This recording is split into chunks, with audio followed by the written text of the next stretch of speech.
Paalala sa lahat ng mga taga-subaybay sa aming channels. Please report fake Facebook page na nagnanakaw ng mga videos namin na galing sa official YouTube channel namin ng Aswang Diaries, Sitio Pangil, Kwentong Takipsilim, Aswang Confessions at Sitio Bangungot. Reminder, Facebook page ang i-report. Hindi po kami naglalabas ng full content sa Facebook. Dito lang po kami sa YouTube channel nag-upload ng aming mga kwento. Sa aming tunay na mga taga-suporta, maraming salamat sa inyong katapatan.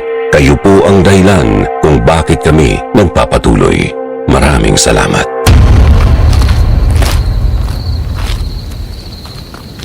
Ma'am Marieta, kanina pa po naihanda ni na Sir Jonathan ang sakyan. Ano pong ginagawa? Ma'am, pumutok na po yata ang panubigan ninyo. Talaga bang hindi na magbabago ang desisyon mo? Alis ka dito, kasama ni Puring? Ma'am? Huwag mo kong matawag-tawag na ma'am dyan! Iwanan mo ang asawa mo. Ano? Ma'am, hindi po ito ang panahon para dyan. Ang anak niyo po ay lalabas na. Tayo na po para maisugod kayo sa ospital. Iwanan mo si Puring. Ako nang bahala sa annulment niyo. Bibigyan ko din siya ng malaking alimony. Kahit parustayin niya yun, hanggang sa tumanda siya. May pangkabaong at pambili pa ng lupa sa sementeryo na matitira. Walang galang na, ma'am. Pero hindi ko po yung magagawa. Mahal ko po si Puring. Lintik na pagmamahal yan. Hindi kayo palalamunin yan. Pero ako, may pera ako at mahal kita. Kung pipili ka rin lang ng babae, yung mahal ka at may pera. Iba na lang po ang gustuhin niyo, ma'am. Mahal ko po ang asawa ko. Paano itong anak natin? Pababayaan mo ba siyang lumaki na walang ama? Mama, napag-usapan na natin ito ni na Sir Jonathan. Ng kuya ninyo, hindi po akin ang bata. Sa'yo ito! Sa'yo! Naiintindihan mo, ha? Nagsiping tayo ng isang gabi.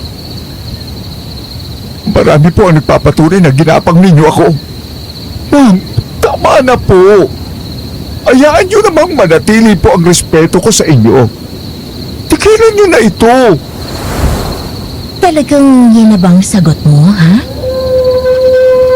Ma'am, anong ginagawa ninyo? Tigilan nyo po yan.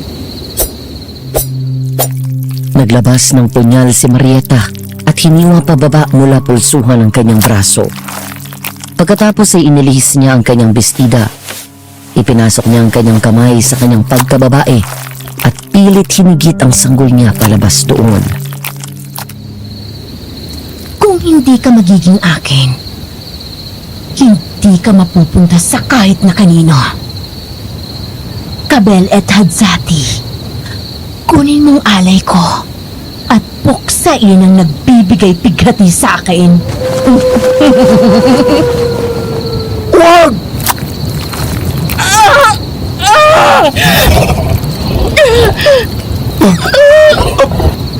Impakto!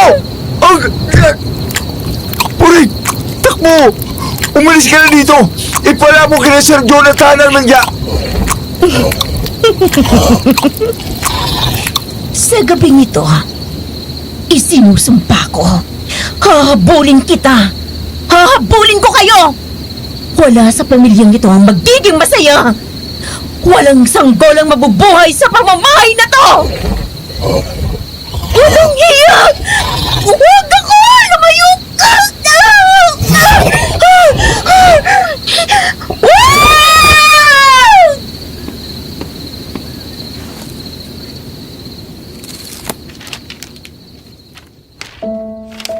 Ados ng Mayo taong kasalukuyan, katatapos lang naming ibenta ang aming lumang bahay.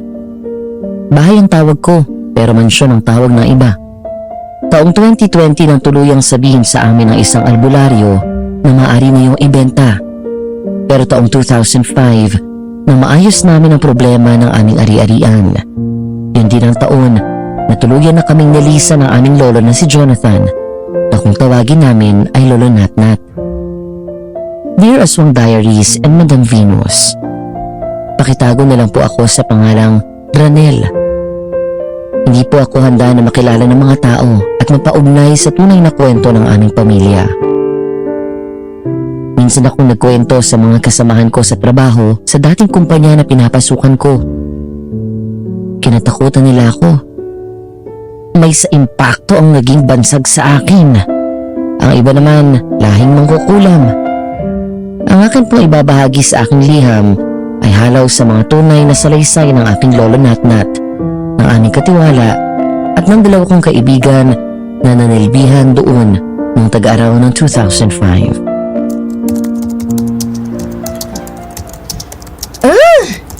Parang mga engot ang kausap ko eh. Sinabi na local employment ang experience, tatanong pa ng any work experience overseas? Kainis. Chill ka lang, ang puso mo, madam. Alam mo, pansin ko, dumadami ang low comprehension kahit sa workforce. Nakakatakot. Baka mamaya kahit tapos ng college, salat pa din sa pang-unawa. Panginoon ko. Oh, merienda ka na muna, Nurin. Si Tito Lino nag-abala pa eh. Nakiki-internet na nga ako. Nako, Iya, kung gusto mo, dito ka na tumira. Matutuwa yan si Adi. Oo, matutuwa yan. Magkakaroon ng tigagising.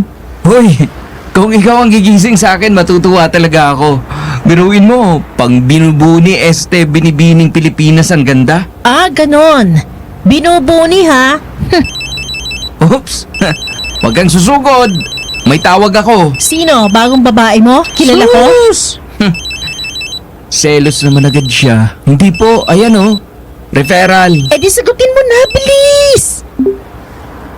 Adrian speaking. Oh, ganun ba? Sige. Oo, naiintindihan ko. Bad news? Ano pa nga ba? Impressed sa result ng application pati sa exam at service demo. Pero, hinahanapan ako ng professional experience sa abroad. O kaya sa sikat na hotel? Laging bigo. Ito si Adi at Noreen. Pare-parehas kaming tatlo na graduate ng BSHRM. Mga nangarap na magkapera sa pagiging tauhan ng hotel. Nalimutan namin na nasa Pilipinas kami. Hindi ganun kadaling makakuha ng trabaho. Para sa kanilang dalawa, yun ang sitwasyon. Iba ang akin. Mapalad ako dahil may kaya ang pamilya namin. Pero sina Adi at Noreen, breadwinner ng pamilya nila si Adi. Uli lang lubos naman si Noreen. Saan ang punta ninyo, Tito? Gabi na. Tita Juanita? Bakit po? O, paano? Ayan na. O sige, tayo na. Noreen, mamaya ka na umuwi sa bahay. Aalis muna ako. May nalimutan kasi ako, Ricardo, para sa lulutuin ko bukas. Tinext niya ako, buti na lang may pang-reply pa ako. Akala ko check off na ako eh. O, dyan na kayo ha. Parang magkaka-love life na yata si Tito Lino. Ha? Talaga lang? Ang hina mo talaga. Hindi mo ba nababibes yung something sa dalawang yun? Ang lakas eh. Ewan ko sa'yo. Bago mo kaya intindihan ang love life ng iba, intindihan mo yung sa'yo. Trabahong matino nga, wala. Love life pa. Anong ipapakain ko doon? Application letter? Ay hindi, utang. Pakainin mo ng utang. Sa money changer kaya, nagpapalit ng tropa. Ha? Papalitan kita. Grabe kang mang-build up. Para kang wrecking ball. Basag na nga, pinupulbos mo pa. Ay! Maraming pwedeng mangyari sa dilim. Sa mga magjowa, gumagawa ng milagro. Sa mga bahay na walang bantay, nagkakaroon ng pagkakataon na makapasok ang akyat bahay. Ang mga batang makukulit at malilikot, nagkukwentuhan ng nakakatakot. Pero sa magtropang magkasama sa isang bahay, ano kaya ang pwedeng mangyari? Shemay! Brown out! Nurin! Nasaan ka? Nandito lang ako sa sofa. Kaysa kung hinahanap mo, flashlight yung hanapin mo. O di kaya posporo. Opo, kamahalan. Kita mo nang nakasalamin ako eh. Mahina ako sa dilim. Nako, nalimutan ko. Teka, ako na lang kukuha. Nasaan ba? Nandun sa may altar, sa may hagdanan. Aray ko po. Uy! Anyara na sa'yo? Eto, plak na sa carpet. Buhay pa naman. Sumabit lang pa ako sa lamesa. Adi? Ikaw ba yung nagbukas ng pinto ng banyo? Hindi. Nandito lang ako sa may dining table. Oo, ulo ko na yung kinakapa mo. Ano ba? Narinig mo yun? May nakapasok yata. Sino nandyan? Ako!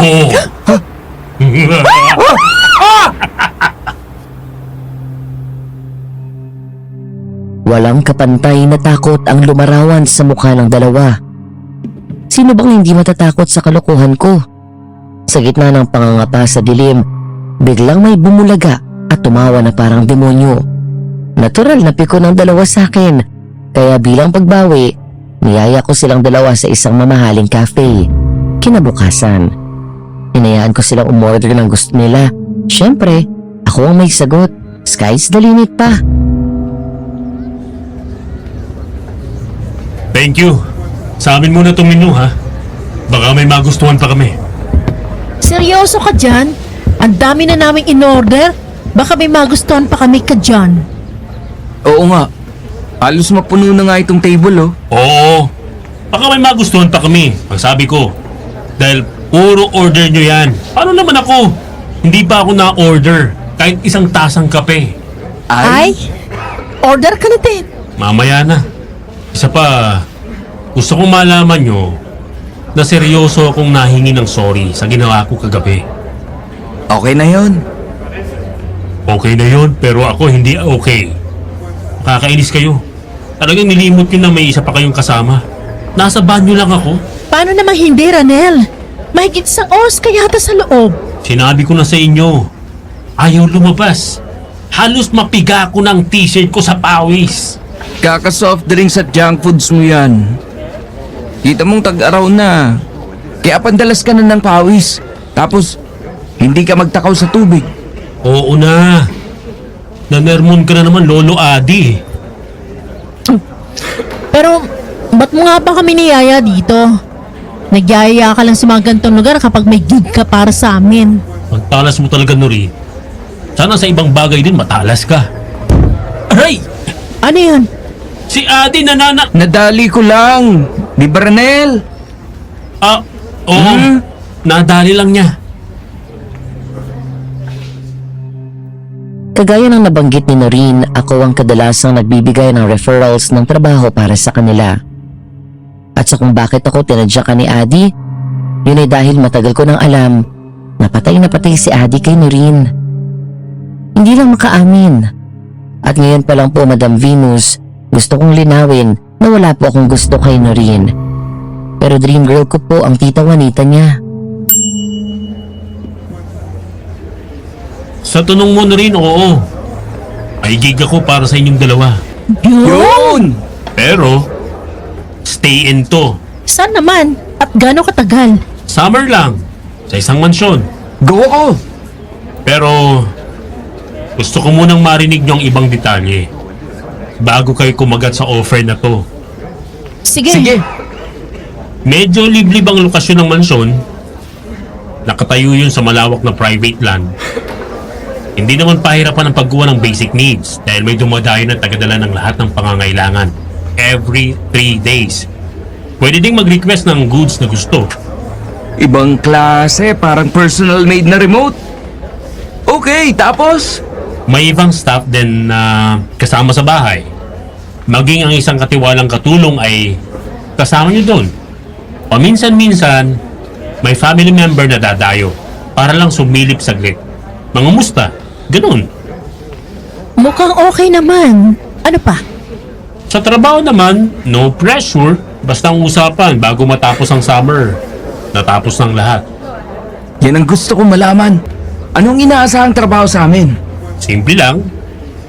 Pagpalit ng lahat ng kurtina, sofa covers, tablecloths, mga punda at ng kobre kama. Kung may mapansin man kayo na tulo o kahit anong kailangan ng pag-aayos, i-report nyo lang dun sa katiwala. Yun lang? Technically, oo. Basta ang usapan ay paggalawin ng bahay. Simula alas 7 ng umaga hanggang alas 4:30 ng hapon. May lunch break, alas 11:30 hanggang alauna ng hapon. Wow! Grabing work conditions naman yan. Parang libreng bakasyon, may sweldo pa. Parang too good to be true. Anong catch? Ibang klase talaga yung intuition mo. Hindi pa din pumapalya. Sana sa babae ganyan ka din. Aray! May namamalo oh! Mela mo kasi. Magtigil ka. Kapag yun nakahalata, lagot ka sa akin. Nakakatawa silang dalawa. Pareho namang gusto ang isa't isa, hindi pa mag-aminan. Sa tuwing babalikan ko ang laman ng diary ko, natatawa ko. Dahil kalahati noon, puro silang dalawa. Pakiramdam ko, nanay ako na nagtatala ng progreso ng mga anak ko. Tungkol naman sa tanong ni Adi, yun ang moment of truth ng job offer ko. Isang bagay na medyo nagalinlangan ako kung dapat ko bang sabihin. Tungkol sa tanong mo, Adi, tama ka, may catch. Hindi lang isa, may dalawang bagay na catch. Ha? Equally bad. Sa totoo lang, pili kayo ng anong gusto nyong unahin ko. Ang tungkol sa work venue o ang tungkol sa preference nung may-ari. Ano bang meron sa lugar? Balitang minumulto ang mansyon at inaaswang din. Hindi nga! Iginwento ko sa kanila ang nangyari kay Noel at Marieta. Base sa kung ano ang kwento ni Puring sa mga amo niya. Bakas sa mga mukha ni Adi at Nuri ng pangamba. Siguradong uurong sila. Sino ba ang mga may gustong magtrabaho sa minumulto ng baliw na mangkukulam at inaaswang ng sanggol na inialay sa demonyo? Pero sa pagkabigla ko, hindi yun ang nagpaurong sa kanila, kundi ang pangalawang catch. So ano, ayaw nyo? Baka naman sa mga miyembro lang ng pamilya ng may-ari ng mansyon applicable yon. At saka, uso pa ba ang aswang ngayon? Mas kailangan ko ng pera, no? So ano yung second catch? Tanungin ko muna kayo. Kayo ba may mga karelasyon sa ngayon? Alam mong wala. Parehas sa sagot niya. May nagugustuhan ba kayong mga tao? Yung maapektuhan kapag nabalitang may karelasyon kayo. Hindi ko alam. Baka, siguro. Ano? Aba, sagutin nyo ako! Ba't mo ba kasi kami tinatanong ng ganyan? Nakakapikon ka. Ano bang catch? It's not like na gusto nila magtrabaho doon. Eh mga mag-asawa lang. Bingo! Natumbok mo na rin. Ano? Bakit mo pa inialok sa amin? Ginagago mo ba kami, Ranel? Kailangan nyo ng pera, di ba? Kailangan nyo lang magkunwari na mag-asawa. Eh paano kung hanapan kami ng marriage certificate, aber? O ayan, wedding rings yan. Sukat sa inyong dalawa mga yan. Once na pumayag na kayo, ako nang bahala sa lahat. Ang tanging gagawin nyo lang ay pumunta doon at magtrabaho. Pag-iisipan ko muna. Talaga? Sayang naman ang oportunidad. Baka may makuha ang iba. Diba balak nyo din yung dalawa na magtayo ng negosyo? Malaking tulong to. May palaman eh. Bahala kayo. Walang sisiyan ha. Kapag naunahan kayo ng iba, bahala kayo. Hindi ko akalain na ang malinis kong hangaring makatulong sa mga kaibigan ko na magkaroon sila ng maayos na kita ang magpapahamak sa kanila. May ilang nagsabi na may ilang pagpaparamdam at ilang pagpapakita sa bahay namin. Pero akala ko kwentong kutsero. Kung alam ko lang na totoo, baka ako na mismo ang umurong sa alok ko. Lumipas ang ilang araw nakatanggap ako ng text mula sa dalawa. Pumayag sila. Ikita ang may-ari nito kung pauupahan bilang haunted house sa pelikula. Kung sakaling biglang lumutang ang ilang staff, instasin ano, hindi na kailangan ng harness. He, puro kayo kalokohan eh. Kararating lang natin, puro na kayo biro. Binili na tayo ni Tita Juanita. Iwasan daw natin na magbiro ng ganyan. para hindi maakit ang kung ano man na lumapit. Ranel, nasaan ang sasalubong sa atin? Bukas pa. Pero ipinahiram na nila ang susi sa akin. Ba't hindi mo pa agad sinabi? Nagtitrip ka? Tinitingnan ko kung uurong kayo oras na makita niyo ang lugar. Di naman. Parang nagustuhan kong lugar na to eh. Sariwa ang hangin at maaliwalas. Buti kong ganon. Oh, tayo na sa loob.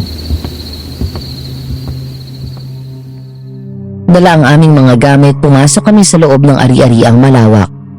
Medyo malago na ang mga halaman. Tahimik din ang paligid, maliban sa huni ng kuliglig at ingay ng palaka sa paligid. Habang palapit kami sa front door ng mansyon, nakarinig kami ng biglang kalabog sa di kalayuan. Parang may bumagsak mula sa loob. Baka daga lang. Gaano kalaki ang mga daga dito para makapagpahulog ng gamit na kayang gumawa ng ganong ingay? Sinlaki ng leon? Uurong na ako. Uwi na tayo. Ay hindi. Singlaki ng dinosaur. Mrrah! Ranel, ugali ba ng pamilya na may-ari nito na mag-iwan ng ilaw? Kahit walang tao? Hindi. Takaw sunog yun. Lalo at baka biglang umulan. Bakit naman?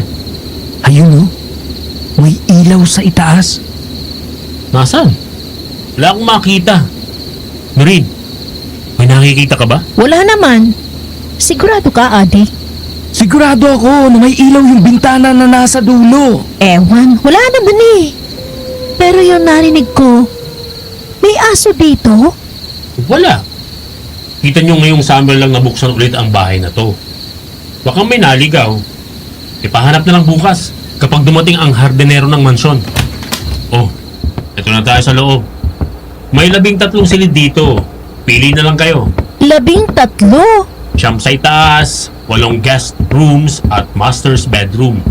4 naman dito sa baba, 3 kwarto at servants quarters. Hindi mapamahiin ang may-ari nito. Lakas ng loob mag-13. Balita ako.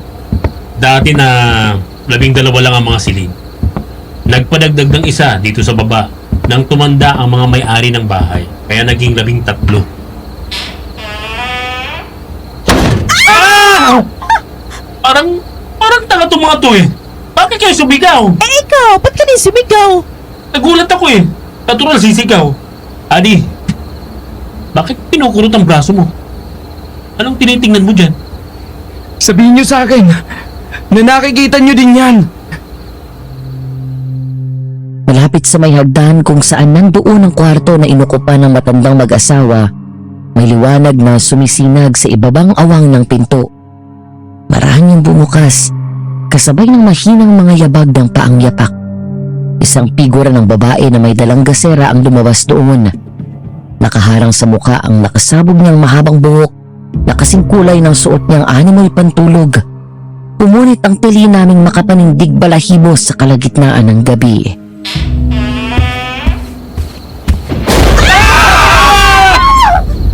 Hoy! Nagsalita ang multo! May mga lintik na to. Anong multo? Aling puring? Sino pa ba? Ako ba'y niloloko mo, ha?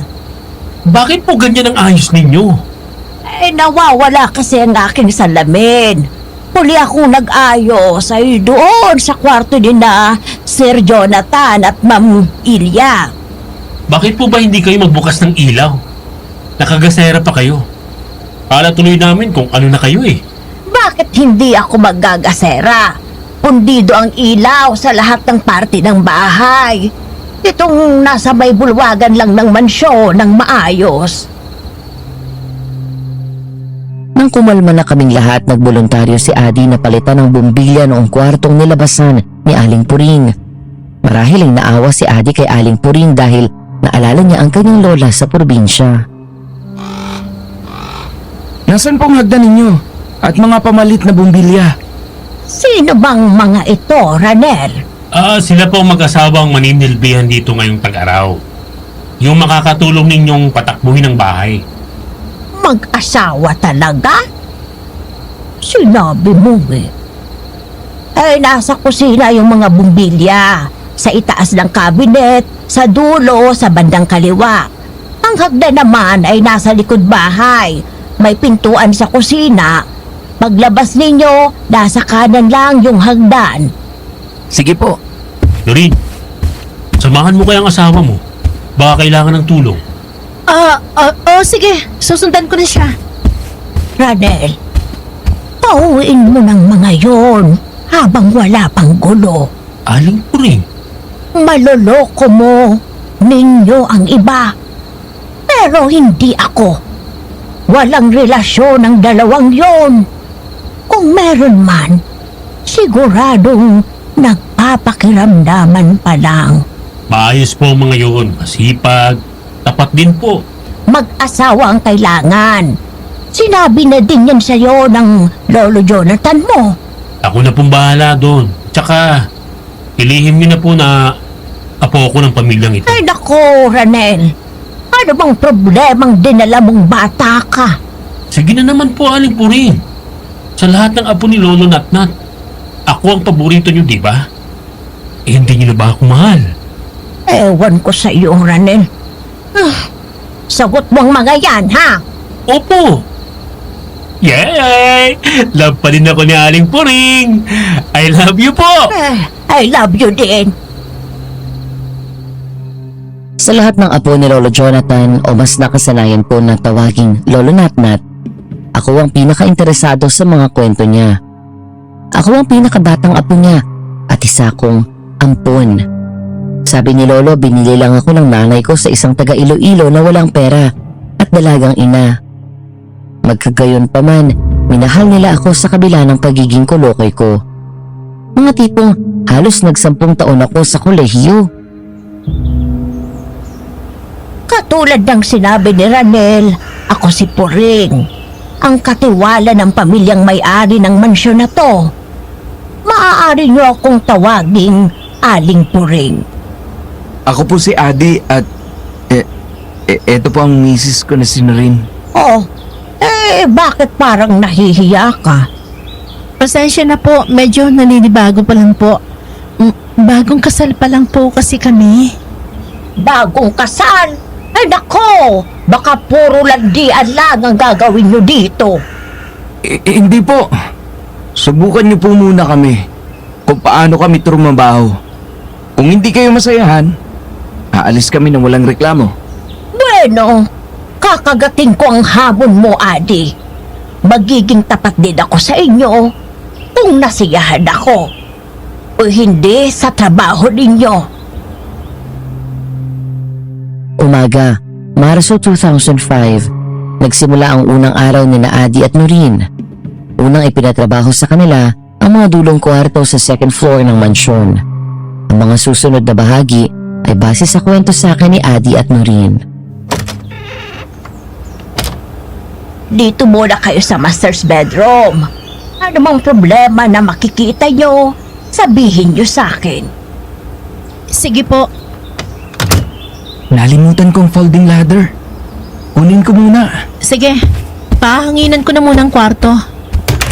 Oh, ganda ng tanawin. Nakabalik ka na? Ang bilis mo naman. Sige, simulan mo na yung pagpapalit ng bombilya.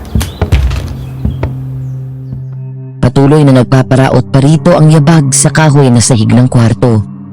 Habang nagbubukas ng mga bintana si Noreen, dahil sa pagtataka lumingon siya para biruin si Adi. Dahil tahimik at hindi nagsasalita, ngunit paglingon niya. Ha? Anong... Adi? Nasaan ka? Ano nangyari sa'yo? Putlang-putla ka. Uy, anong nangyari sa'yo? May masakit ba sa'yo? Ngayon ka lang ba bumalik? Oo, bakit? Hindi ba kanina ka pa nandito? Hindi. Kababalik ko lang. Nagpatulong pa si Aling Puring sa pagkuha ng sinampay niya. Kung ganun, sino yung naglalakad kanina pa nang pabalik-balik dito? Ngunit hindi lang sa misteryoso mga yabag natapos ang lahat. Nang lumipat ng kwarto ang dalawa, si Adi naman ang nakaranas ng kakaiba. Sa pagkakataon na ito, hindi lang basta ingay ang narinig niya.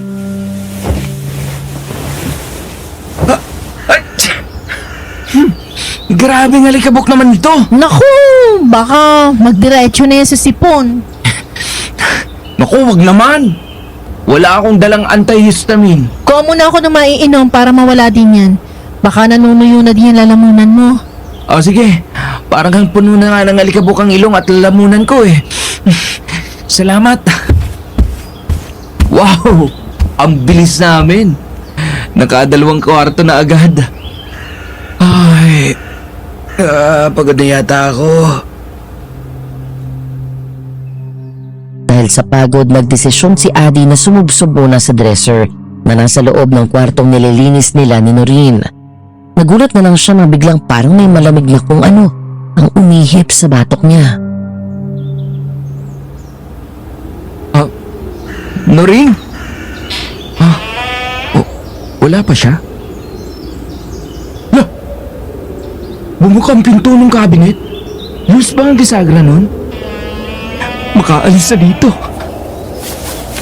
Aray ko! Anyari? Saan galing yun? Nangamoy lansa at bulok ang paligid. Kinaluan pa ng amoy asupre. Ibang klaseng baho na nanunuot sa kanyang ilong at tila ba nalalasahan ng kanyang bibig. Dahil sa nakahandusay na din naman siya sa sahig at tila paralisado ang biti ni Adi, ikiniling niya ang kanyang ulo upang silipin ang ilalim ng kama. Bigla ang pagbaha ng takot sa kanya nang makita niya ang nasa ilalim noon. Tiyanak! Tulong! May tiyanak! Tulungan niyo ako! Hoy! Hoy! Ate! Gising! Gising! Tiyanak! Anong tiyanak ka dyan? Nasaan? Nandiyan sa ilalim ng kama. Tapos kinagat ako sa leeg. Kinagat ka sa leeg? Oo! Ramdam na ramdam ko nga eh. Anong itsura? Itsura? Sanggol na kinulubot ang muka. May matatalas sa ngipin. May pusod na nakalaylay. Anong ginagawa mo? Bakit mo dinudukot yung harap mo? Ha? Impacto! Hindi!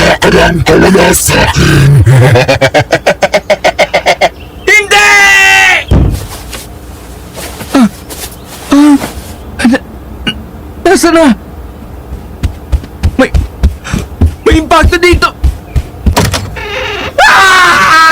Hoy! Ano nangyayari sa'yo? Huwag kang lalapit! Hindi ka sinurin! Nagkukunyari ka lang! May sa impacto ka! Ano may sa impacto? Napapaliw ka na ba? Sa kagustuhan ni Adi na makaligtas, kinuha niya ang palaspas at iwinasiwas yon sa mukha ni Noreen. Bilang ganti, inagip ni Noreen ang palaspas at walang pag-aalinlangan na binigyan ng malutong na sampal si Adi.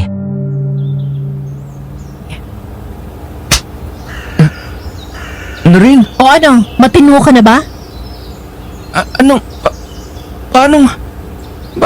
Bakit? Ang ibig kong sabihin... Paakyat ako ng hagdan. Nakarinig ako ng mga kaluskos. Habang papalapit ako, naririnig ko mga ungol mo. Binatnan kita na nakasubsob dyan sa dresser. Wala ako sa sahig. Wala! Wala kang inabot na tiyanak. Wala! Pero, ikaw bang nagbukas ng cabinet na yan? Hindi! Dahil sa mga kakaibang pangyayari, nagdesisyon sina Adi at Noreen na huwag maghiwalay ng araw na yun. Kung saang kwarto nandoon si Noreen, naroon din si Adi. Kapag may kailangang kunin sa ibang parte ng bahay, magkasama na nilang pinupuntahan yun. Sa kabila ng takot at mga kakaibang pangyayari, ipinagpatuloy ng dalawa ang paglilinis at nakatapos ng 5 kwarto. Napahanga nila si Aling Puring. Kinabukasan, sa gitna ng agahan. Katulad ng ipinangako ko kahapon. Sasabihin ko sa inyo kung nasiyahan ba ako sa inyo o kung palpak kayo. Tama nga itong si Ranel. Magagaling kayo. Sige lang, ipagpatuloy nyo. Salamat po. Pero, huwag nyo sanang mamasamain ang itatanong ko. Ano po yun? Kayo ba'y nakatulog ng ayos? Opo. Talaga? Aba, kay laki naman ng mga kulaba ninyo. Wala naman sa akin kung nagkakaroon kayo ng mga panggabing aktibidades. Basta siguraduhin nyo lang na may oras pa kayo sa pagtulog. Naku, hindi po. Diretso tulog po kami kaagad. Aba, nililinaw ko lang. Baka mamaya, humandusay na lang kayo dyan sa sahig. Mahirap tumawag ng ambulansya dito. Matapos ang umagahan ng atik naman ang iniutos ni Aling Puring. Nakisuyo din siya kung maaari na inspeksyonin nila ang mga gamit at kahon na naroon. Tingnan ang pwede pa at ilagay sa isang hiwalay na kahon ang mga wala ng halaga na dapat nang idispatcha. Sa dami ng gamit sa atik, inabot sila ng 2 linggo bago nila natapos ang pag-aayos. Pangatlong araw ng 2nd linggo ng Saan mo naman nakuha yan? Saan nga ba? Teka, babalikan ko yung area. May parang maliit na compartment dito. Medyo nakabuka dahil naitulak ng ibang kahon. Yung maliit na swivel door. Gusto mo silipin mo mamaya? Adi, dapat ba natin itong buksan? Bakit? Parang ibang pakiramdam ko sa isang to eh. Tingnan mo. May parang mga nakasulat na kung ano sa tape. Oh, oo nga no. Parang yung mga Chinese ritual papers. Chinese ritual papers? Minsan ako nagtrabaho sa isang Chinese sa may Ongpin. Yung mga ritual papers nila doon, kawig nitong nasa kahon. Idinidikit nila yon sa mga bagay na gusto nilang proteksyonan. Parang seal? Oo, ganun. Kadalasan, sa masasa... Ay! Pucha! Ano yun? Parang doon sa likod ng pinto nang galing. Teka nga. Matingnan nga.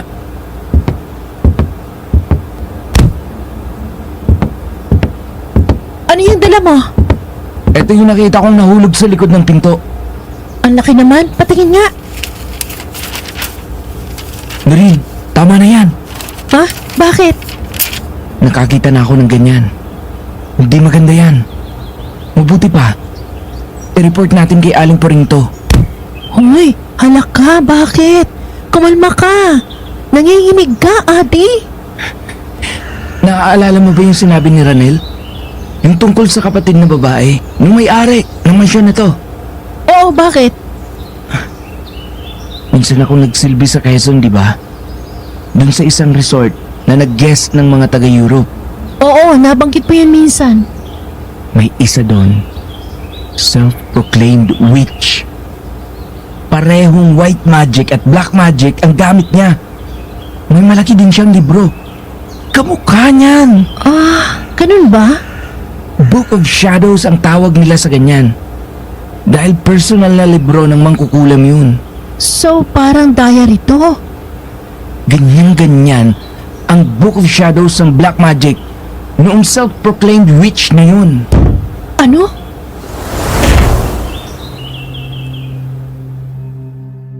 nabitawan ni Noreen ang libro. Sino bang hindi? Kahit sino matatakot kapag nakwentuhan ng tungkol kay Marieta. Tapos posible pa na natagpuan nila ang libro ng Mahika Negra niya. Dahil sa hindi magandang pakiramdam, bumaba sila para hanapin si Aling Puring at sabihin ang natagpuan nila sa attic. Nakita nila ito sa may likod ng mansyon. Aling Puring? Bakit? Ay, naku po! Patay ng maingay na aso. Ano nangyari po? Patay na! Maingay kasi. Ganun talaga. Kapag maingay, dapat pinapatahimik, di ba? Bakit ninyo ako hinahanap? May nakita po kasi kami sa attic. Isang gagamba na kakaiba. Ipapakuha po sana namin sa hardinero. Alam niyo po ba kung nasaan? Baka nasa paligid lang. Hanapin nyo. Sige po. Hanapin na lang namin. Tayo na rin. Noel? Uminto si Noreen. Balak lingunin si Aling Puring dahil akala niya Noreen ang sinabi noon. Pero agad siyang hinawakan ni Adi sa kamay. Nang lingunin ni Noreen si Adi, isang iling lang isinagot nito at hinila na siya nito palayo habang hawak pa din ang kanyang kamay. Walang lingong likod na iniwan nila si Aling Puring. Huminto lang sila nang marating nila ang harapan ng mansyon.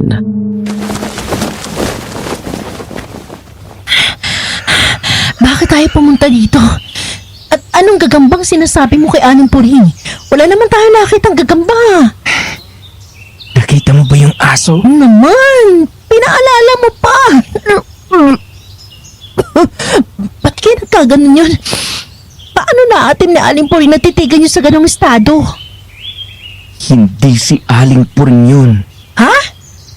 Ano sinasabi mo dyan? Si Aling Puring yun. Tinawag pa nga ako, di ba? Hindi ka niya tinawag. Malinaw ang sabi niya. Noreen. Ngayon sinabi mo yan, parang Noel yata ang pagkakasabi niya. Tama. Yun nga. Hindi ba? Noel ang pangalan nung... Oo, tama ka. Bigla na lang nabasag ang bintana ng atik. Nasaksihan pa namin yon ni Aling Puring na kasama kong bumalik galing palengke.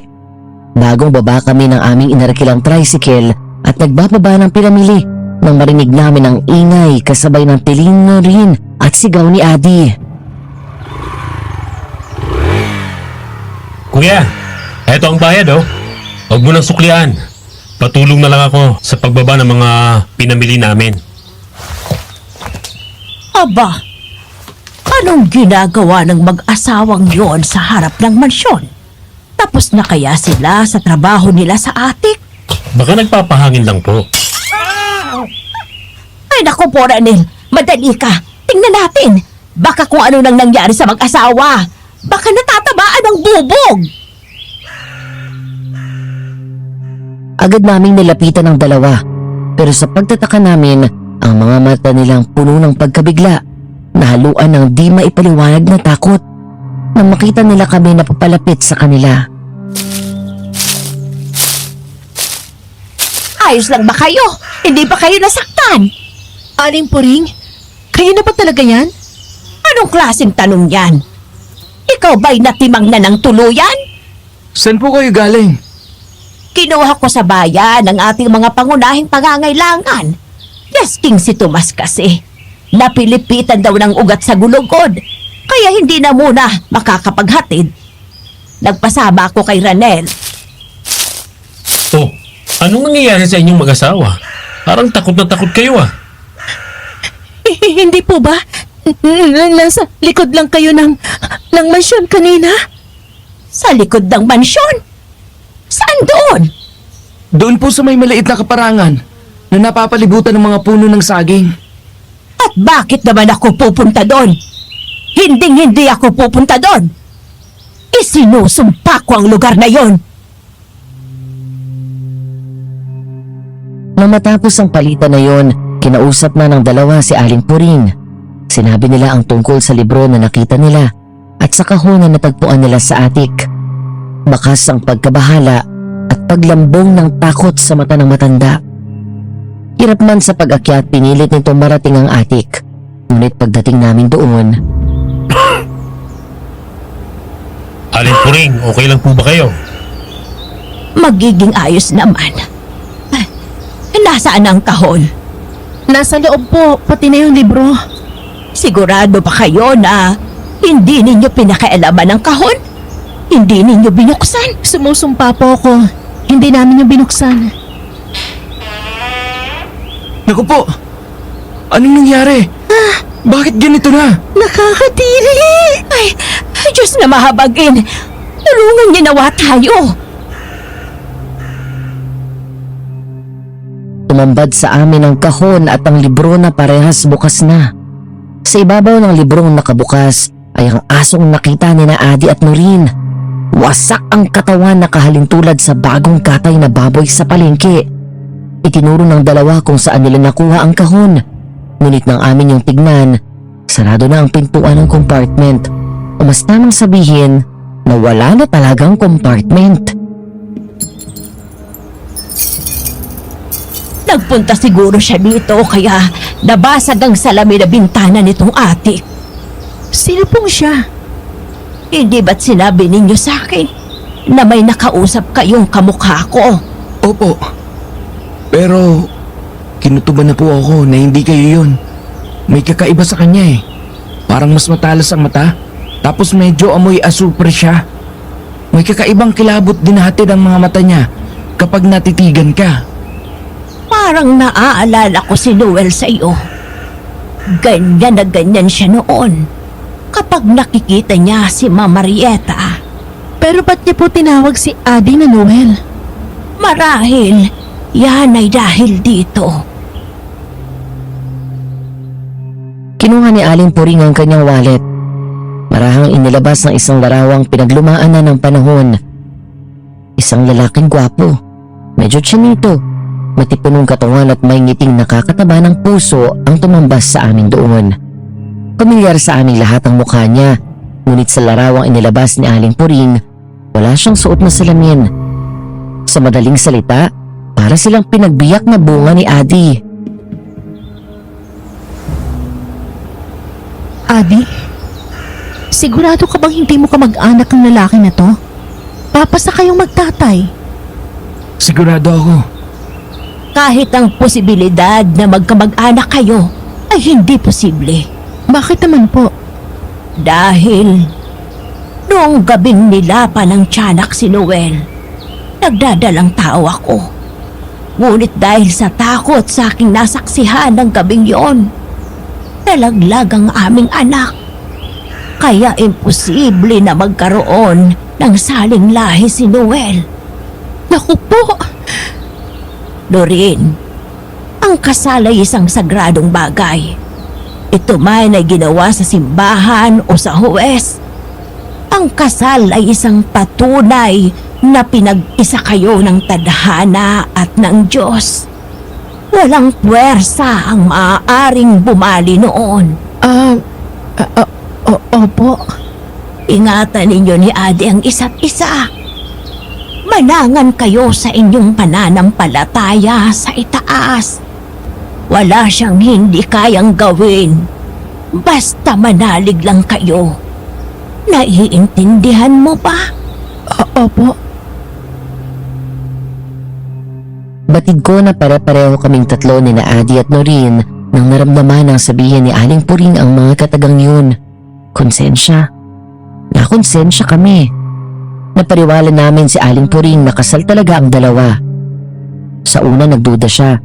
Pero dahil sa ipinakita kong marriage certificate at mga wedding rings na suot ni na Adi at Noreen, tuluyan na rin siyang naniwala. Iniabot niya ang kamay ni Adi at Noreen. Ang mga singsing na suot ninyo ay hindi lang palamuti. Yan ang tanda ng walang hanggan ninyong sumpaan. Anumang uri ng pangungusap o orasyon ng isang mangkukulam ay walang talab. Basta't panatilihin nyo lang ang tiwala at pagmamahal sa isa't isa. Naiintindihan po namin. Inamuhian kami ng sobra ni Marieta dahil sa kabila ng yaman niya, ng ganda niya, at lahat ng pang-aakit niya sa aking asawa. Hindi nagpadala si Noel sa kanya. Pero bakit po si Noel? Aminado po ako may itsura at katawan pong asawa niyo. Pero sapat po ba yun? Para ibenta niyang kaluluwa niya sa puwersa ng kadiliman? Dahil nainsulto siya ng sobra. Isang anak mayaman na may ganda, pera, at katawang maalindog. Hindi matalo at maagawan ng katipan. Ang isang hamak na katulong, natalo siya sa lahat ng aspeto. Hindi niya natanggap yun.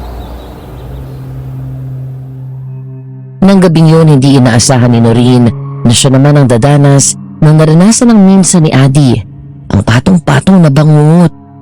Buong akala namin mamamatay na si Noreen dahil kahit anong yugyug at sampal sa mukha at braso niya ay hindi tumatalab para gisingin siya. Ang mga sunod na pangyayari ay batay po sa ibinahagin sa amin ni Noreen pagkagising niya. Nasaan ako? Natutulog lang ako kanina.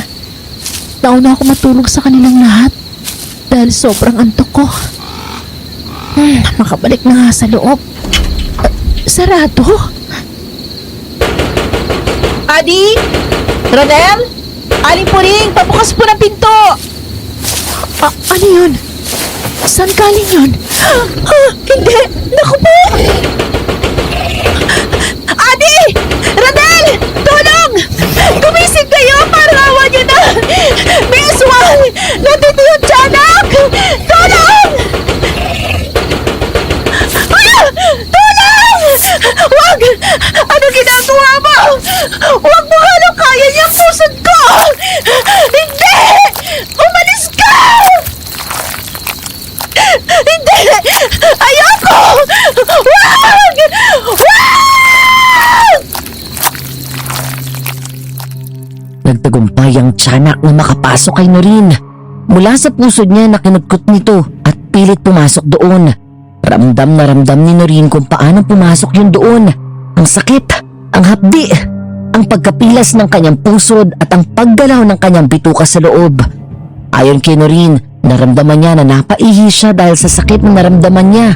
Dahil sa labis na pagkapahiya sa sarili, nagising siya.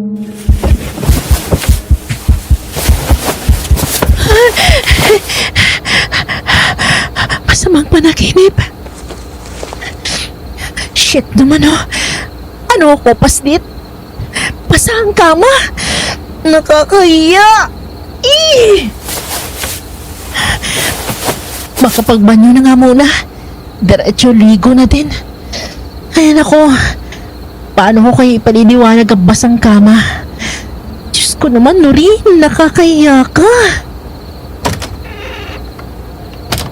Katukin ko kaya si Adi sa kwarto niya para magpasama. Mamaya ko anong mama ang sumalubong sa akin doon. Lumayo ka sa kwarto ni Noel! Sino ka? Paano ka nakapasok sa bahay na to? Akin ang pamamahay na to. Layuan mo ang lalaking yan! Akin siya! Akin! Siguro naman ay magtatanda ka na. Huwag mong pinakikialaman ang hindi iyo! Napansin ni Noreen na amoy malansa ang paligid na may halo ng asupre. Naalala niya ang naging usapan nila ni Aling Puring sa atik. Mula doon, nagkaroon ng ideya si Noreen kung sinong babae ang kaharap niya. Hindi siya sa'yo! Matagal ka ng patay, Marieta! Hindi! Hanggat nasa puso ko ang pagmamahal ko kay Noel, mabubuhay at mabubuhay ako! Hihitin ko kaya itong dila mong ubod ng tabel para hindi ka na makapagsalita pa! Takot na takot ang impacta! Wala ka ng dila! Saan ka pupunta? Hindi pa ako tapos sa'yo! Ang puso mo naman!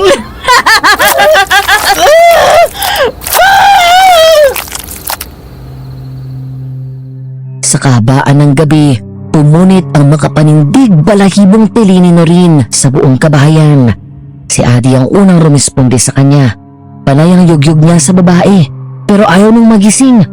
Dinatnan ko sila na nasa ganong ayos at nakisigaw na doon sa pangalan ni Noreen, pero panay pa din ang ungol niya at hindi nagigising.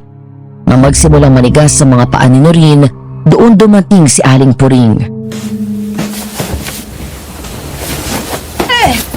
Anong nangyayari dito? Ano gagawin ko? Ayaw siyang magising. Tulungan niyo na po ako. Kanina pa ba siya ganyan? Opo eh. Kahit pa anong yugyug ko, ayaw pong gumising. Ayun po, naninigis ang paa. Ay nako, hindi ito maganda. Sobrang bilis na ng tibok ng puso niya. Mula sa kanyang leeg, hinubad ni Aling Puring ang isang kwintas na gawa sa lubid na may pendant na trianggulo at may nakaukit na mata na napapalibutan ng sinag. Ipinataw niya yon sa dibdib ni Noreen at tinawag ito. Noreen, bumalik ka na sa amin. Ligtas ka dito. Lumabas ka sa bangungot na nagkukulong sa'yo. Tawagin mo ang asawa mo, Ate. Bilis! Noreen! Bumalik ka! Nandito ako! Hinihintay kita!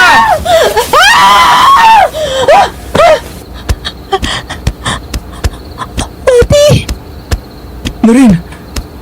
Ako to! Ikaw nga ba si Adi? Talaga ba? Hindi ako nagkakamali. Hindi ito guni lang. Nandito ka talaga, Adi. Oo. Nandito ako. Hawakan mo mukha ko. Oh. Eto ako. Oo. Ikaw nga yan. Ang matangos mong inong. Ang mata mong malamlam. Ang labi mo. Ikaw nga ito. Dumating ka nga. Dumating ka para sa akin. Sabi niya hindi mo ako maririnig. Sinong siya? Si Marieta. Sabi niya, mamamatay na lang ako, hindi kita nakakita. Dahil di mo malalaman anong nangyari sa akin. Takot na takot ako. Sobrang takot ko. Napansin ni Adi ang basa sa kama ni Noreen. Pinalabas niya kami ni Aling Puring para iwas sa pagkapahiya kay Noreen. Nung pabalikin nila kami sa loob, naayos na nila ang kalat na nagawa ni Noreen. Nakapagpalit na rin ito ng damit. Nang masiguro namin na kalmado na si Noreen, iniwan na namin sila. Okay ka na ba talaga? Sa totoo lang, hindi. Magkahalong hiya takot. Dahil sa kama? Sinong babae sa edad ko ang nababasa pa ng ihi ang kama? Madami naman siguro. Nakakatakot naman talagang napanaginipan mo eh. Ramdam na ramdam ko ng halukayin ng tiyanak ang pusod ko. Maging nang higitin ni Marieta ang dila ko. Shh! Tahan ka na. Mamamaga ng mga mata mo niyan. Adi, pwede ba samahan mo ako matulog dito? Huwag mo muna akong iwan. Natatakot ako eh. Siyempre naman. Hindi kita iiwan. Asawa mo ako eh. Dito ako sa sahig. Hahawakan kong kamay mo habang tulog ka.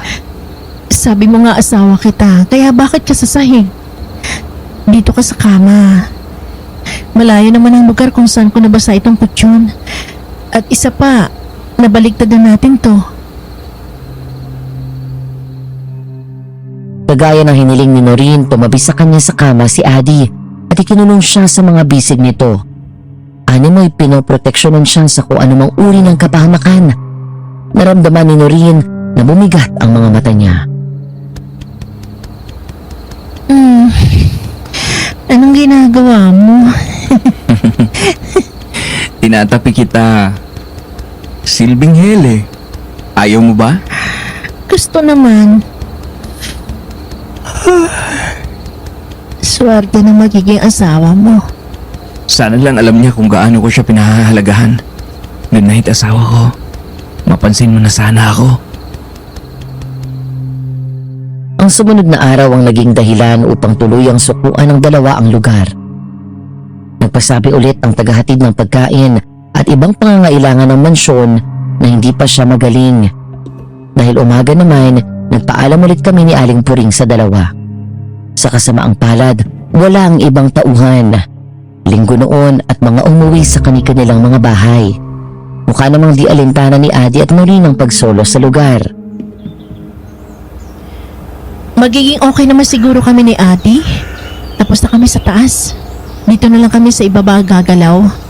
Oo, kung sakali man, nakunod ay may mangyari, mananakbo na lang kami ni Noreen. Siya, sige. Mag-iigat kayong dalawa, ha? Babalik din kami kaagad. Tayong dalawa na lang. Sa tingin ko nga. Oh, paano? Trabaho na tayo? Sige, Doon ako sa may library. Ikaw ba? Sa may kwarto na ginamit ng mag-asawang matanda. Sige. Sigaw ka lang ha kung may kailangan ka. Ikaw din. Huwag hindi ah. Opo. Mga ilang oras pang nanahimik ang dalawa. Kapwa abala sa ginagawa hanggang sa tawagin ni Noreen si Adi. Dali-dali naman ito nagpunta kung saan naroon ang babae at nabigla sa mga nakita niya. Ano to? Ranel? Adi! Punta ka muna dito sa library!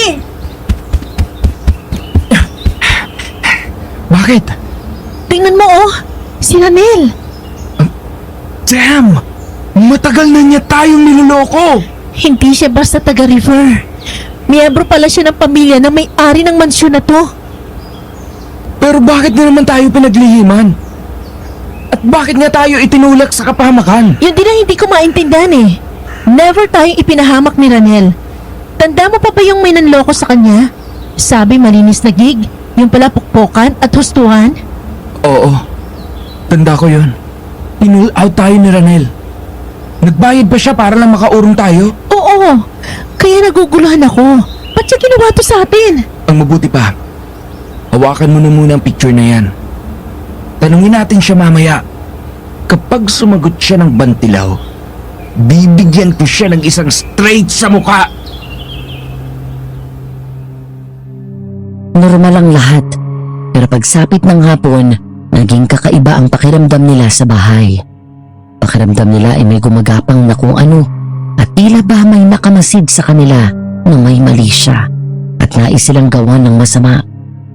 Nang mag-umpisang pumitik-pitik ang ilaw ng kabahayan at nakarinig sila ng kalabog sa mga kwarto sa itaas, nagpasya ang dalawa na lumabas at maupo sa harap ng mansyon. Parang tagal ng mga yun. Baka naman may inaasikaso lang. Hintay-hintayin natin. Adi, anong tipo mong babae? Wow! Nakakabigla naman ang tanong mo na yan. Bakit? Wala lang, napaisip lang ako. Bakit naman? Noong napanaginipan ko si Marieta, naisip ko na magpapatay na patay siya dun sa Noel. Okay, granted, ang pogi, matipuno at talagang lakas ng charm ng lalaki. Magkamukha kami nun. Well, kaya ka nga niya hinahabol di ba? Pero matuloy ko yung kay Marieta. Maganda siya, talagang maganda.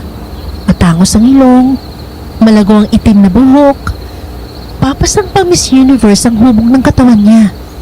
Fan ka na ngayon ng mangkukulam? He, puro kakalokohan eh. Oh, sige. Ituloy mo na. Di ba kahit ikaw maaakit sa kanya? Parehas lang kami ni Noel na hindi ang sagot. Ha? Sa aming mga lalaki, hindi counted ang mga talagang mahilig manuhog ng babae. Kapag nakita na namin si The One, yun na yun. Yung tipong may gumulong man na Diyosa sa harapan namin, si The One lang ang makikita namin. Ganun pala? Sa tanong mo naman, ang gusto ko sa babae, yung may pangarap. Yung cute kapag ngumiti, palabas sa buhay. Siyempre, given na ang panlabas na anyo. Hindi ko kailangan ng kamukha ni Linda Carter, basta wag lang kamukha ni Beast. Grabe naman sa Beast. Minahal ni Belle yun ha?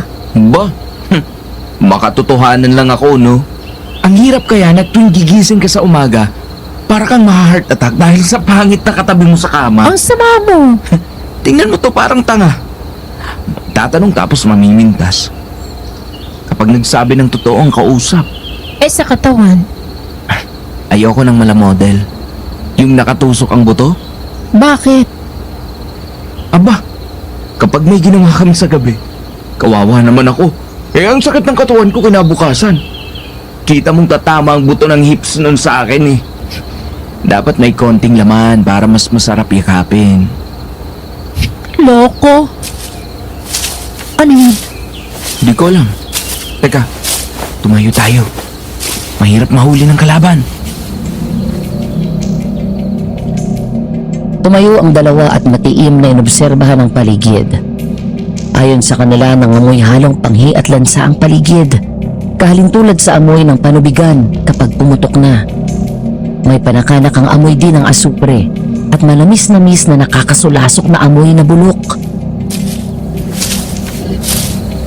Pumasok na tayo sa loob ng mansyon. Pero, Sa kusinang diretso natin, kukuha tayo ng asin at bawang. tatala ba yun? Parang gawa-gawa lang yun ng mga nagsusulat sa pelikula. Ano ba? Nagre-research din ang mga yun, ano? Sige. Tayo na. Kuha na, bilis! Malapit na rin! Heto! Takbo! Lumabas ang dalawa sa likod bahay gamit ang pintuan ng kusina. Doon ay mas masangsang ang amoy na sumalubong sa kanila. Lakad-takbo ang ginawa nila para lang makaligtas, hanggang sa biglang may humawak sa paa ni Noreen at nadapa siya. Noreen! May humawak sa paa ko! Oo! Ako! Diyos ko po! Hindi kayo makakaalis, Noel? Akin ka noon. Akin ka ngayon. Baliw! Hindi ka kayanin ng albularyo lang ang kaso mo. Kailangang albularyong psychiatrist.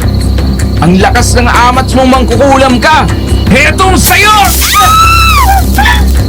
Noreen, pasensya na. Pero kailangan kong gawin ito. Binuhat ni Adi si Noreen at itinakbo palayo. Hindi tumigil si Adi hanggat hindi naaabot ang gate ng mansyon. Saktong dumarating ang arkiladong sasakyan ni Ranel. Oh, bakit umahangos kayo? Buhat mo pa si Noreen. Iuwi mo na kami sa amin, senyorito. Ha? Anong sinasabi mo? Pare-pareho lang tayong... Noreen, ibababa na kita, ha? Huwag ka nang magsinungaling, Ranel. Alam na namin na apo ka ng lolo natnat mo. Ang Jonathan na may-ari ng mansyon na ito ay lolo mo. Pag-usap na muna tayo sa loob. Hindi na po kami babalik sa loob ng mansyon na yan. Kung ako sa inyo, magtawag na kayo ng pare. Pabindisyonan nyo na ang patong-patong yan. Pag-usapan na muna natin to, ha? Huwag kayong umalis. Malapit na din namang matapos ang usapan natin, eh. Adi! Muntik na kaming maging akuna ng tiyanak! Pag-usapan! Ikaw kaya makaranas ang dinanas sa amin! All the while, Ranel, patay mali siya ka! Para ngayon hindi kaibigan! Mag-usap muna tayo. Alam kong mali ako, pero desperado na din ako, eh. Ginusto ko lang din na makapagbigay ng gig sa inyo. Na malaki talaga. At hindi pocket change ang ibibigay ni Lolo Natnat para dito. Ranel, the deal is off! Iuwi mo na kami! Nang gabing yun, hindi napigil si Adi. Hindi na din sila bumalik ni Noreen sa loob ng mansyon para kunin ang mga gamit nila. Nagpumulit na silang umuwi at pinagbigyan ko sila. Balido naman ang galit niya, Madam Venus, at alam kong mali ako. Na-underestimate ko ang bigat ng sitwasyon. Kung alam ko lang, baka ako na mismo ang nagsabi kay Lolo Natnat na sunugin na lang ang mansyon. Noreen, pakitingnan mo nga kung sino yon. Magandang umaga, Noreen. At mas maganda ka pa sa umaga, Juanita. Magandang umaga din naman. Ang aga mo May usapan ba tayo? Wala, pero gusto ko sanang makausap si Noreen. Tuloy po kayo.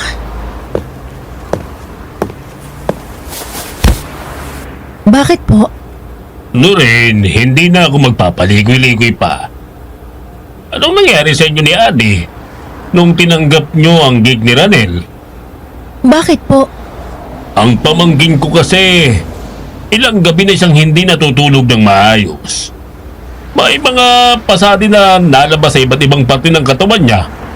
May ilang bakas din ng maliliit na kagat. Diyos ko po, Adi. Kapag naman nakatulog, bigla na lang siyang sisigaw. Parang takot na takot. Naliligo sa pawis. Hindi ko makausap ng tino.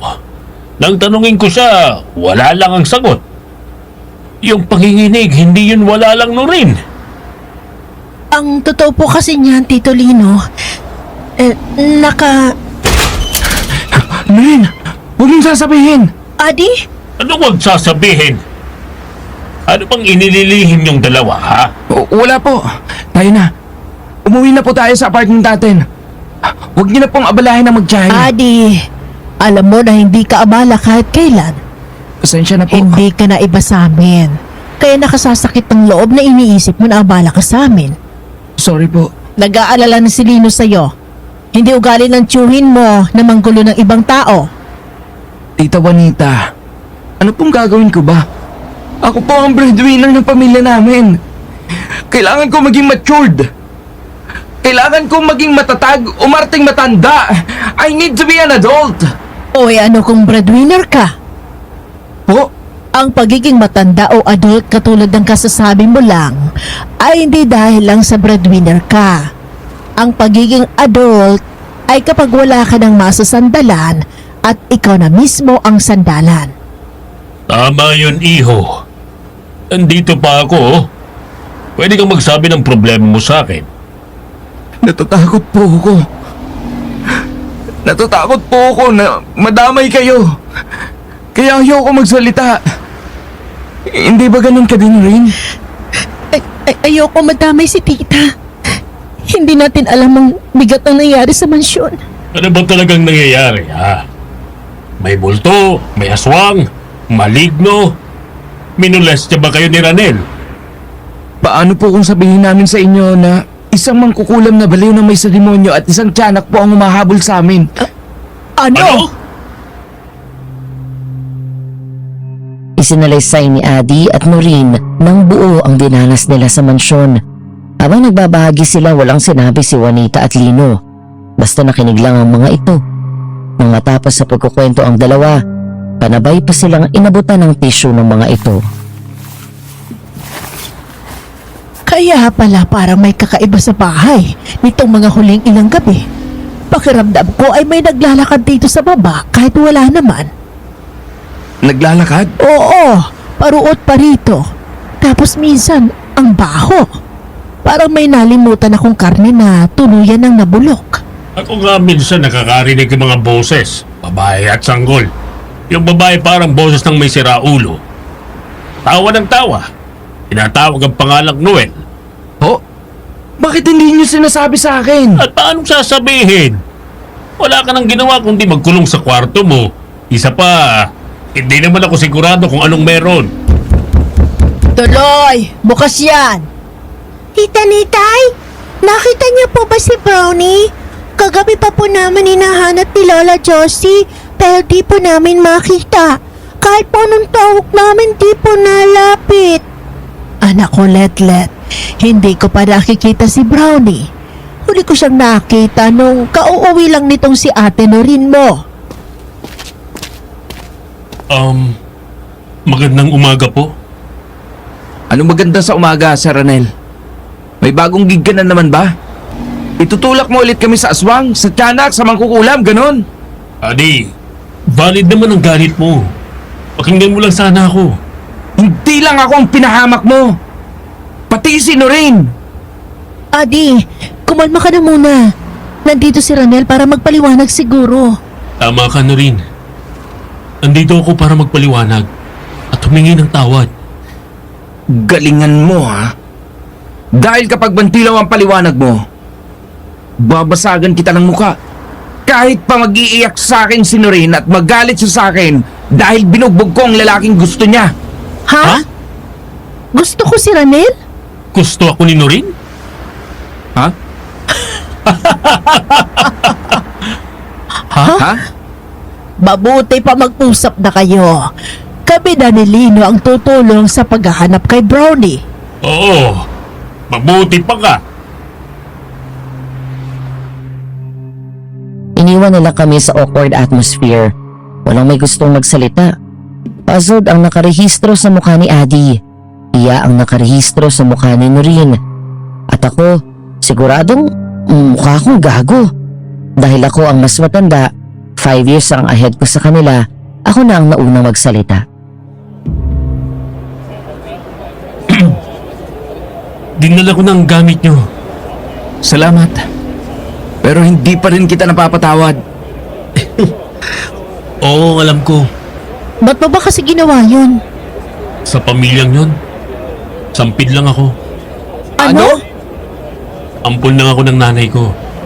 Sa isang taga Iloilo na nabuntis ng isang foreigner. Inilalako ako ng sariling nanay ko, kapalit ng pera. Binili ako sa halagang 50,000. May ganun bang magulang? Malalaman mong iba't iba ang klase ng magulang. Palas ko lang sa akin. Nang mabili ako ng nanay ko, mahina daw ako. Pinalakas pa nila ako sa ospital. Grabe. Ang mas grabe, pinuslit ako ng nanay ko sa ospital. Dinukot, ganun. Anong kagiguhan naman yun? Di ba? Hinayaan na lang daw ni na mama. Pero matapos ang 3 linggo, pumunta yung babae na biological mother ko sa isang bahay namin sa Iloilo. Nagpapabayad siya. Ibibigay na daw ako. Pumirma din daw ng kasunduan. Ang sama naman niya. 75,000 kapalit ko. Ang catch, mamamatay na ako. Kasi may impeksyon ng pusod ko. Halimaw yung nanay mo. Kaya nga siguro halimaw din ang ugali ko. Ipinahaba ko mga kaibigan ko. Etong tissue, oh. Ang pangit mo kapag umiiyak. Kagi. Oh. Eh bakit mo kami ibinenta? Kahit ampun lang ako. Minahal ako ni Lolo Natnat. As in sobra. Itong mga nakarang buwan mahina na siya. Naikwento niya ng buo sa akin. Ang tungkol sa nakababata niyang kapatid na si Marietta. Tapos, Gusto ni Lolo na maayos na yon bago siya mamatay. Sabi niya, kung sinong apo ang makakalutas, lahat ng yaman at ari-arian niya, doon niya ibibigay. kaya natukso ka. Oo, kung maniwala kayo, hindi ko ginusto na mapahama kayo. Bahala ko na masweldohan lang kayo ng malaki tapos ako mag-iimbestiga sa misteryo nung si Marietta. Malay ko ba na para pala kayong si Detective Conan na magnet ng gulo? Dumali ka na naman sa pagiging otaku mo. Pero biro, humihingi ako ng tawad sa nagawa kong kasalanan sa inyo. Patawarin niyo ako. Adi, ano na? Sige. Magdasal ka ng 4 na milyong ama namin, 12 abagi noong Maria, 5 bilyong luwalhati. Ano? Inagago mo yata ako eh. Para kang gunggong na may paluhod-luhod pa eh. Grabe ka, Adi. Pero tol, huwag mo nang uulitin ha. Oo, pangako yun. Mabuti, bati na kayo. Nakakumpisal na ako. Kayo naman. Ha? Matagal ko nang alam na gusto niyo ang isa't isa. Ngayon alam ko na kung bakit ayaw umami ni Adi. Akala niya kung gusto mo na rin. Pero ikaw, anong dahilan mo? Kasi, minsan sinabi ni Adi, gusto niya kapag nagjowa siya, yun na, diretso kasal natin. Ano masama dun? Minsan, binanggit mo din na gusto mo ng anak. Di ko kaya ibigay yun. May trauma si Noreen. Takot siyang magbuntis dahil namatay ang nanay niya sa panganganak sa kanya. Ang tatay naman niya ay sumunod din sa nanay niya, cardiac arrest. Nasa ganoon kaming sitwasyon nang biglang kumatok ang tiyahin ni Noreen. Nakita na si Brownie. Ay, pabuti naman po. Patay ng aso.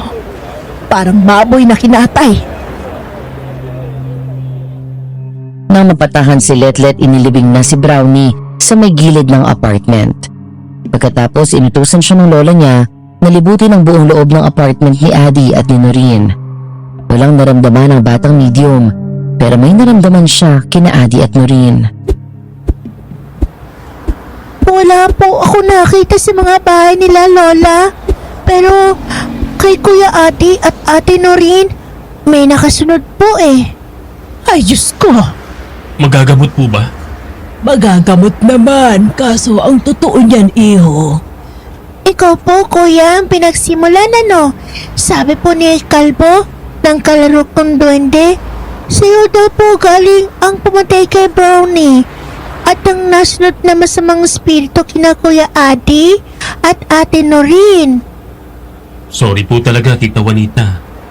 Tito Lino. Maayos pa naman. Huwag mo na lang ulitin. Siya nga naman, Ranel.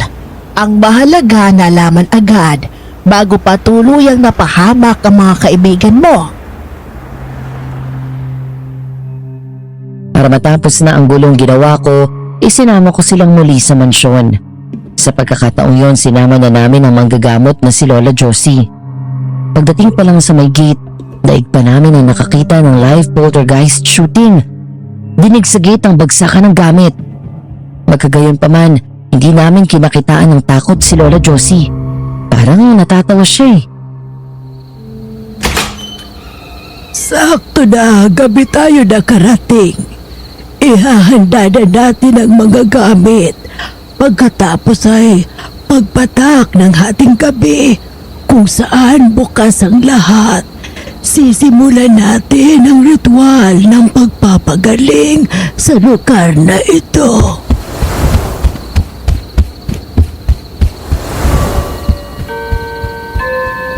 Simulan na natin. Tinatawag ko ang espiritong hindi matahimik sa bahay na ito. Magpakita ka at makipag-usap sa amin. Tinatawagan ka ng lumikha. Inuutusan ka ni Bathala. Nakakakilabot. Nakakasulasok ang amoy. Ang baho naman. Masusuka yata ako. Marieta, magpakita ka. Tapusin na natin ang gulong sinimulan mo.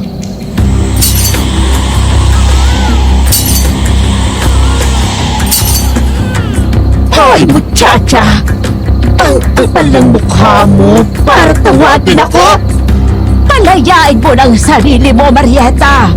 Maawa ka din sa anak mong inabandona mo. Inalisan mo siya ng karapatang mabuhay nang dahil sa kasakiman mo. Kasakiman? Ano kasakiman sa pagmamahal, Puring? Nasasabi mo yan dahil ikaw ang pinili. Madali lang para sa'yo dahil ikaw ang ginusto ni Noel. Oo, ako nga. Pero kung pinili ka niya noon, alam ko, masasaktan din akong kagaya mo. Pero hinding-hindi ko ipagpapalit ang anak ko! Hindi? Ayaw kitang marinig. Huwag kang magparinig sa akin! Wala kang silbi! Hindi mo nagawa na maging aking si Noel! Alis! Lumayo ka sa aking salot ka! Hindi salot ang anak mo, Marieta! Ginawa mo siyang salot! Hindi! Hindi yan totoo! Ano ito?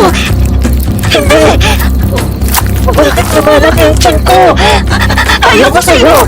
Magkaroon ka na! Impacto! Harapin mo na ang anak mo, Marieta! At bigyang katahimikan mo na kayong mag-ina! Tuwan! Mahal! Sumama ka na sa akin, ha? Kita namin ni Noreen kung paano nalambot ang tuhod ni Adi. At habang nakaluhod siya, unti-unti niyang iniabot ang kamay ni Marieta. Doon nakialam si Noreen. Humarang siya at hinarap si Marieta. Hindi siya si Noel! Siya si Adriatico! At hindi siya sa'yo! Hoy, bubwet! Huwag kang nakikialam dito! Ang lalaking yan ay akin! Hindi! Ang Noel na hinahabol mo, matagal lang patay! Pinatay mo siya! Hindi! Hindi yan totoo! Huwag ka sabing lumabas! Hindi kita anak! Ayoko sa'yo! Alam mong anak mo yan, Marieta! Anak ng isang lalaki na nakaniig mo dahil sa kalasingan mo. Handa ka niyang pakasalan. Pero iginiit mo na sa asawa kong si Noel ang nasa sinapupunan mo.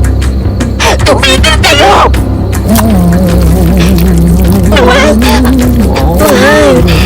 Sumama ka na sa akin! Kailan man hindi naging iyong Noel na yun? At para sa kaalaman mo, ang boy labo na to ay akin! Manood ka at mamatay ka sa igit hanggang sa kabilang mundo! Sa pagkabigla naming lahat, binigyan ni Noreen ng halik sa labi si Adi. Isang halik na inosente pero puno ng pagmamahal. Halos mag-iba ang buong mansyon sa pagsigaw ni Marieta.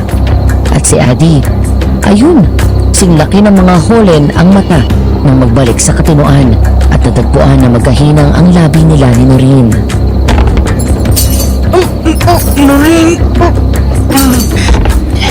Gising ka na? Mabuti. Isaksak mo to sa kokote mo, ha? Akit ka na. Kapag pinatulang mo yung nalolokang multo na yan, gagawin kong bubis sa tiyo! Akin ang sinuwin! Hindi kita anak! Pinatay na kita!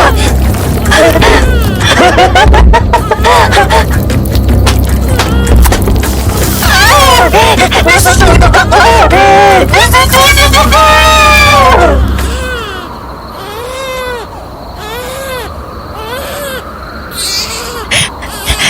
Kawawa naman siya. Hanggang huli, hindi siya minahal ng nanay niya. Ayaw niya tuloy umalis. Dahil di niya alam kung saan siya pupunta.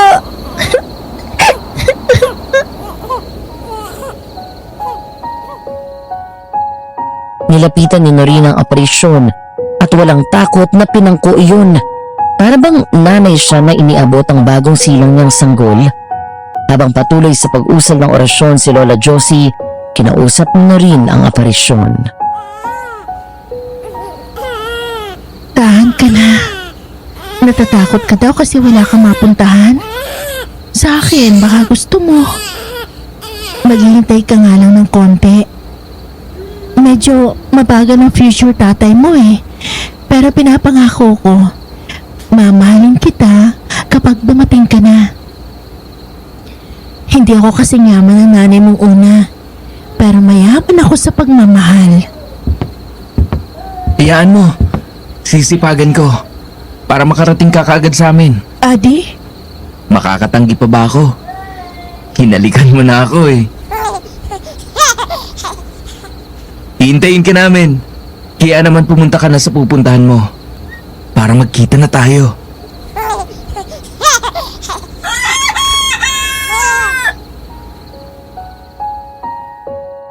Bago tuluyang nawala ang aparisyon, isang bulong ang aming narinig. Aurelio.